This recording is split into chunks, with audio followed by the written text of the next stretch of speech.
बिस्मिल्लाहिर्रहमानिर्रहीम। अज़ीज़ तलबा अस्सलामु अलैकुम। आज के सबक में हम पढ़ने जा रहे हैं फर्स्ट ईयर के हिस्सा नज़्म से सैयद मोहम्मद जाफ़री की नज़्म बाउनवान खड़ा डिनर। तो अज़ीज़ तलबा आइए आज के सबक का आगाज़ करते हैं। अज़ीज़ तलबा नज़्म का जो पहला बंद है वो है कि खड़ा डिनर है गरीबुद्दय्यार खाते हैं, बने हुए शुतरे बेमुहार खाते हैं और अपनी मेज़ पर होकर सवार खाते हैं, कुछ ऐसी शान से जैसे उधार खाते हैं। शिकमे गरीब की यूं फर्स्ट एड होती है, डिनर के साय में फ़ौजी परेड होती है।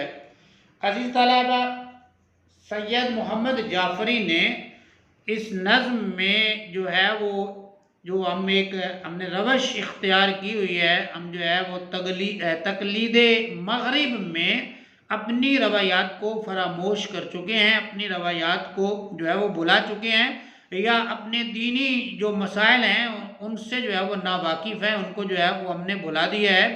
तो वो तंज़ करते हैं हमारे ऊपर कि हमने अपने तरीक़ों को छोड़कर मग़रिब के जो तरीक़े हैं उनको अपनाने की कोशिश की है, और जब हम मग़रिब के तरीक़े जो है वो अपना रहे हैं या वैसी सूरत हाल से गुज़र रहे हैं तो फिर हमें क्या क्या मसाइल जो है वो आते हैं, उनका तज़किरा जो है उन्होंने जो है वो मज़ाह के पहलू में और जो है आप कह सकते हैं कि साथ में तंज़िया पहलू भी जो उन्होंने जो है वो इख्तियार किया है।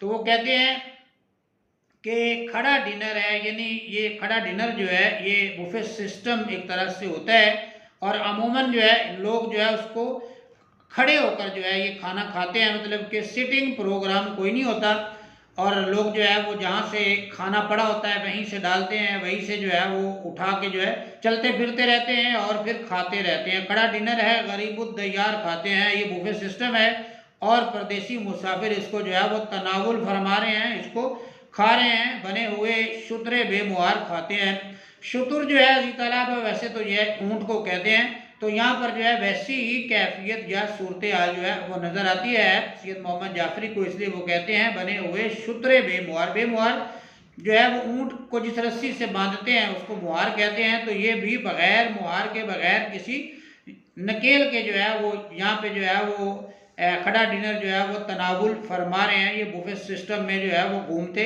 फिर रहे हैं और खाने जो है वो खाते हुए नज़र आ रहे हैं।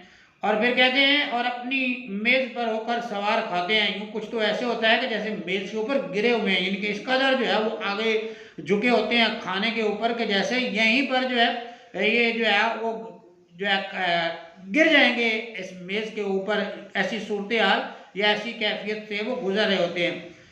अपनी मेज़ पर होकर सवार खाते हैं, कुछ ऐसी शान से जैसे उधार खाते हैं, यानी कि आप यूँ कह लें कि एक जो उन्होंने तंज़ की है, तंज़ की काट से वो ये बात समझाने की कोशिश कर रहे हैं कि ऐसे खा रहे हैं कि जैसे वो ये किसी से उधार लेकर जो है अब वो खा रहे हैं कि माल अपना नहीं है तो पेट को भी जो है वो अपना तसव्वुर नहीं करते, पेट भी इनका जो है वो अपना नहीं है, उसमें इस कदर जो है वो चीज़ें जो है वो उंडेले जा रहे हैं। वो कैसे कहते हैं ना कि अगर खाना पराया है तो बंदे का पेट तो अपना है, तो अपने पेट का तो एहसास करे, अपने मैदे का तो एहसास करे। ये तो नहीं है कि अगर खाना पराया है तो जो है वो खा खा के जो है वो अपना ही सत्यानाश कर ले। अज़ीज़ तलबा कहते हैं ना कि जो आदमी ज़रूरत से ज़्यादा खाता है तो फिर जो है वो अपनी कब्र अपने दांतों से खोदता है। तो इसलिए जो है वो हमें दीनी हवाले से तो ये बात समझाई गई है, पढ़ाई गई है कि जो है वो जब हम खाना खाएं तो एक हिस्सा खाना खाएं, एक हिस्सा पानी पिएं और एक हिस्सा भूख जो है वो रखें ताकि हम लंबी ज़िंदगी जी सकें, हमें उम्र जो है वो लंबी मिले और फिर हम सेहतमंद ज़िंदगी जो है वो जी सकें। जब इंसान जो है वो पेट भर कर जो है वो खाना खा लेता है और जो है वो फिर उसका सांस लेना भी मुश्किल हो जाता है, तो ऐसी सूरत हाल में कहते हैं कि वो अपनी कब्रें अपने दांतों से खोदते हैं। शिकमे गरीब की यूँ फर्स्ट एड होती है, यानी शिकम कहते हैं अज़ीज़ तलबा जो है वो पेट को, और ये फर्स्ट एड मतलब इब्तदाई तिब्बी इमदाद। तो वो यूँ समझते हैं कि जैसे हम खाना नहीं खा रहे बल्कि जो है वो हम जो है अपने मैदे के लिए, अपने पेट के लिए जो मरहम का हमने जो है वो एहतमाम किया, ये हमारे लिए फर्स्ट एड है, अगर हम ये नहीं खाएंगे तो शायद जो है वो मर जाएंगे। डिनर के साय में फौजी परेड होती है, इस कदर जो है वो भागना पड़ता है। अमूमन हम जो है वो जब कहीं खाने पे जो है वो जाते हैं, तो जब खाने की इजाज़त मिलती है तो सारे ऐसे भागते हैं, ऐसे जो है वो दौड़ते हैं कि जैसे फौजी परेड में फौजी जवान जो है वो दौड़ते हुए दिखाई देते हैं। खड़े हैं मेज़ किनारे जो एक पेट लिए, मेज़ के किनारे पेट की भूख मिटाने के लिए वो खड़े हैं।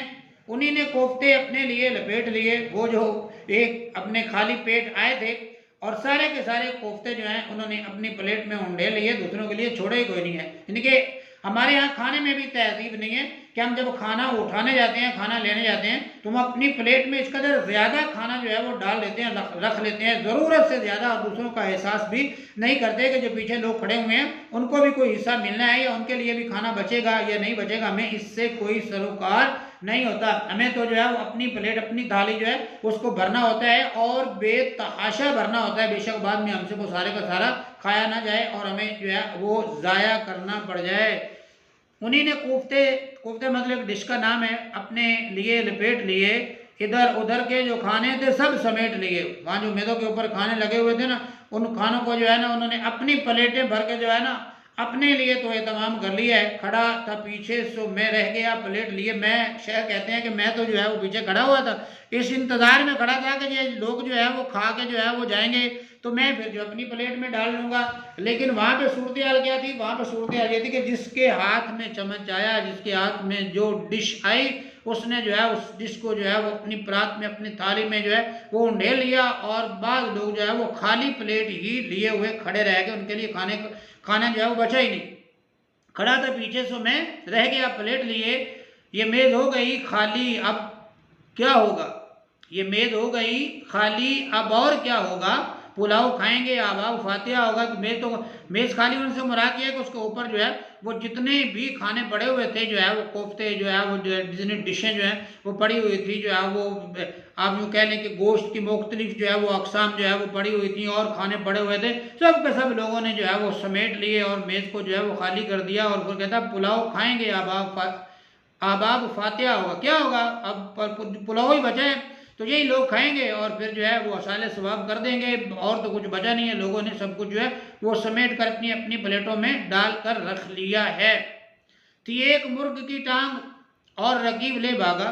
बड़ी पुरलुत्फ सी बात है और बड़ा जो है वो हंसी का मकाम भी है। शेर कहता है थी एक मुर्ग की टांग, एक लेग पीस जो है वो था और उस पर जो है वो हमला हो गया किसका, रकीब का। रकीब ने उसको अपनी प्लेट में रखा और लेके जो है वो भागा। रकीब दुश्मन को कहते हैं थी एक मुर्ग की टांग और रकीब ले भागा, मेरा नसीब भी जागा पर देर में जागा। मेरा नसीब जागा तो सही, मेरी किस्मत जागी तो सही, लेकिन जो है वो देर से जागी, इससे पहले वो जागती। रकीब जो है वो लेग पीस उठाकर जो है वो चलता बना। कबाब उठाया तो उसमें लिपट गया धागा। वो कहता है मैंने जो है वो कबाब उठाने की कोशिश की, जब मैंने कबाब को उठाया तो वो भी जो है वो धागे में बंधा हुआ था, उसके साथ जो है वो धागा लिपट गया। डिनर ये क्या कि ना पीछा है जिसका न आगा। ये कैसा डिनर है जिसका जिसकी कोई ना कोई इब्तदा नज़र आती है, ना कोई इंतहा नज़र आती है, ना ये जो है पीछा इसकी बैक साइड नज़र आती है, ना इसका जो है फ्रंट जो है वो नज़र आता है। मतलब कि इसका इख्तिताम, इसकी इब्तदा जो है उसकी हमें कोई ख़बर ही नहीं है। और बेतहाशा किस्म के जो है वो लोग हैं और हर एक को जो है वो अफरा तफरी पड़ी हुई है, हर एक को अपनी अपनी पड़ी हुई है और हर एक जो है वो अपना पेट जो है वो भरने का सोच रहा है, उसे दूसरे और लोगों से या किसी दूसरे से कोई सरोकार नहीं है।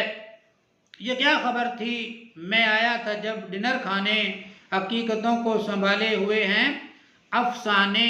अफसाने कहते हैं इस अलावा झूठे जो किस्से कहानियाँ हैं उनको जो है वो अफसाने कहते हैं। तो वो कहता है कि ये क्या खबर थी मैं आया था जब, ये भी एक खबर थी। ये क्या खबर थी कि मैं जो है वो डिनर करने के लिए तशरीफ़ लाया, डिनर करने के लिए आया, लेकिन जो है वो शायर को हकीकतों को संभाले हुए हैं अफसाने। हकीकत में तो मैं आया हूँ डिनर पे, लेकिन मुझे तो ये अफसाना ही लगता है, मुझे तो ये झूठे किस्से कहानियाँ लगती हैं क्योंकि उसके हाथ में कुछ नहीं आया। जब उसका दामन खाली है, जब उसके हाथ खाली हैं तो उसको तो लगता है कि ये डिनर नहीं, ये सब झूठ है जिसकी कोई तरतीब नहीं है, बेतरतीबी पाई जाती है। बेतहाशा लोग जो हैं वो इकट्ठे हो गए हैं, ना कोई नज़्म ज़ब्त है, ना कोई नज़्म नस्क है और जो है डिसिप्लिन ना की कोई चीज़ नहीं। और अमूमन हमारे जहाँ पे हम जो है वो डिनर करते हैं, तो इस तरह की सूरत हाल हो जहाँ पर हमारे यहाँ जहाँ पर खाने के कोई मामलात हों तो फिर जो है वो हम ना आओ देखते हैं ना ताओ देखते हैं, बल्कि यही देखते हैं कि बस आओ आओ आओ हम उसको खाएं और किसी के हाथ लगे ना लगे इससे हमें कोई सरोकार नहीं होता। अजी ताला हम बढ़ रहे हैं अब जो है वो नज़्म के आखिरी बंद की तरफ। उसमें कहते हैं कि वो एक मेज़ ख़वातीन गिर्द सफ़ आरा, लबों से उनके रवा गुफ्तगू का फंवारा, मैं एक गोशे में सहमा खड़ा हूँ बेचारा, कि ये हटे तो उठाऊँ मैं नान का बारा, असीरे हल्का खूबा जो मुर्गो माही हैं, तो हम शहीद सितम हाय कम निगाही हैं। अजी ताला यहाँ पे जो है वो आखिरी बंद में जो उसने लफ्ज़ दिया है, उसने कहा है कि एक मेज़ उसके इर्द गिर्द जो है सफ़ आरा, ख़वातीन जो है वो कतार बना के खड़ी हैं, मतलब कि मेज़ को इर्द गिर्द से जो है वो ख़वातीन ने जो है वो घेरे में लिया हुआ है। और फिर सूरत हाल क्या चल रही है, खाने की टेबल पे वो खड़ी हैं, खाना जो है वो डाल रही हैं, लेकिन लबों से उनके रवा गुफ्तगू का फंवारा, लेकिन उनकी बातें ख़त्म नहीं हो रही। उनकी बातें ख़त्म होंगी तो वो अपने काम की तरफ जो है वो तवज्जो देंगी, खाना डालेंगी और फिर जो है वो मेज़ खाली होगी। और मेज़ जब खाली होगी तो किसी और को मौका मिलेगा कि वो आगे बढ़कर जो है वो अपनी प्लेट में वहाँ से कोई चीज़ जो है वो डाले। लबों से उनके रवा रवा जारी था, लब होंठ को कहते हैं, गुफ्तगू बातचीत को कहते हैं, और फुवारा धार मतलब कि उनके लबों से गुफ्तगू जो है वो जारी थी। अमूमन कहते हैं, शायर कहते हैं कि अमूमन जो है वो औरतें जो है वो जब इकट्ठी हो जाती हैं एक जगह पे तो फिर जो है उनकी गुफ्तगू उनकी बातें जो है वो कभी ख़त्म नहीं होती। उनको जो है वो देर जो है काफ़ी देर जो है वो बैठने का अगर मौका भी दे दिया जाए, गुफ्तगू करने का मौका दे भी दिया जाए तो भी उनकी बातें कभी ख़त्म नहीं होती। तो यहाँ तो वो फिर जो है वो बेतहाशा हैं और फिर जो मेज़ों के इर्द गिर्द जो है वो मेज़ के इर्द गिर्द खड़ी हुई हैं और अपनी बातों में वहाँ में उन्हें किसी से कोई सरोकार नहीं कि हम खाना डाल कर साइड पे हो जाए, एक तरफ हो जाए, अलहदा हो जाए और दूसरा कोई भी जो है वो खाना उसमें डाल दे। लेकिन ऊपर वाली जो ऊपर वाला जो शेर है उसमें सूरत हाल क्या है, वो एक मेज़ ख़वातीन गिर्द सफ़ आरा, लबों से उनके रवा गुफ्तगू कफ़ों वारा, फिर अपनी बात करता है मैं एक गोशे में सहमा खड़ा हूँ बेचारा, एक कोने में वो कहता है मैं डरा हुआ वहाँ पे जो है वो खड़ा हुआ था बेचारा, यानी बेबस, मेरा तो कोई चारा ही नहीं चल रहा था, मेरे से तो कोई बात हो ही नहीं रही थी, मैं तो एक साइड पे एक नुक्कड़ पे एक कोने पे जो है वो खड़ा हुआ था कि ये हटें तो उठाऊं मैं नान का बारा, अगर ये साइड पे हो जाएं तो मैं भी कोई रोटी का टुकड़ा उठा लूं, मैं भी कोई खाने की चीज़ जो है वो उठा लूं और मैं भी कोई चीज़ जो है वो खा लूं। असीर हल्का है खूबा जो मुर्गो माही है, असीर कैदी को कहते हैं अजी ताला, और हल्का है खूबा मतलब खूबसूरत औरतों का गिरोह जो मुर्गो माही है, मुर्ग जो है, और फिर माही कहते हैं मछली को जो है अजी ताला, वहाँ पे जो है ये सूरत हाल की ये कैफियत है। असीर कैदी को कहते हैं, हल्का खूबा खूबसूरत औरतों का गिरोह है, फिर मुर्ग है जिसको डाला जा रहा है, माही है मछली है जिसको डाला जा रहा है प्लेटों के अंदर। तो हम शहीद सितम आए कम निगाही है, हमारी तरफ तो किसी ने तवज्जो ही नहीं दी। तवज्जो ना देना मतलब कि वो मेज़ ही नहीं किसी ने खाली की, तो हम इस सूरत हाल को जो है वो बर्दाश्त नहीं कर सके और बिल आखिर हम जो है वो शहीद हो गए, मतलब कि जो है वो इंतज़ार में ही हम जो है वो मारे गए हैं। अजी ताला ये हमारा आज का सबक जो है वो सैयद मोहम्मद जाफरी की नज़्म जो है खड़ा डिनर। उम्मीद है आपको आज का सबक पसंद आया होगा, समझ भी आया होगा। कमेंट्स में अपने राय का इजहार ज़रूर कीजिएगा। अगर आपको वीडियो अच्छी लगे तो पेज को फॉलो कीजिए, वीडियो को लाइक कीजिए और मुझे अपना बहुत सारा ख्याल रखिए। मुझे दीजिए इजाज़त, अल्लाह हाफिज़।